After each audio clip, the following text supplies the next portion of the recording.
আসসালামু আলাইকুম। সম্মানিত শুভাকাঙ্ক্ষী বৃন্দ, আগামীকাল আল্লামা জুবায়ের আহমদ আনসারী স্মৃতি সংসদ কর্তৃক আন্তর্জাতিক ইসলামী মহাসম্মেলন।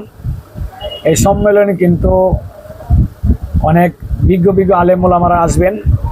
বিশেষ করে মৌলানা ফরিদউদ্দিন আল মুবারক,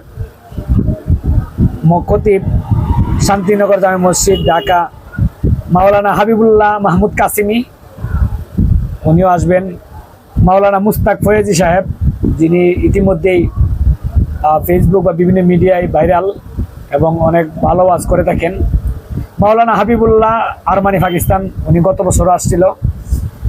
আশা করি যথাসময়ে সবাই আসবেন।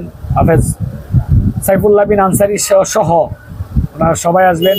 যদি আগামীকাল আবহাওয়া অনেক ভালো থাকে তাহলে কিন্তু মাহফিলটা অনেক সুন্দর হবে। আশা করি দূর দূরান্ত থেকে মুসল্লিরা ওয়াজে আসবেন। আগামীকাল চট্টগ্রাম ফার্মগেট বাজারে আশা করি সুন্দর একটা মাহফিল হবে। সবাই চলে আসবেন ইনশাআল্লাহ। আবহাওয়া যদি অনুকূলে থাকে তাহলে মাহফিল অনেক সুন্দর হবে এবং সব উলামা ইকরাম আসবে। আশা করি আপনারা সবাই কালকে চলে আসবেন চট্টগ্রাম ফার্মগেট বাজারে এবং মাহফিলে শোনার উদ্দেশ্যে চলে আসবেন। সবাই ভালো থাকেন এবং সুস্থ থাকেন, এই দোয়া করি। আসসালামু আলাইকুম।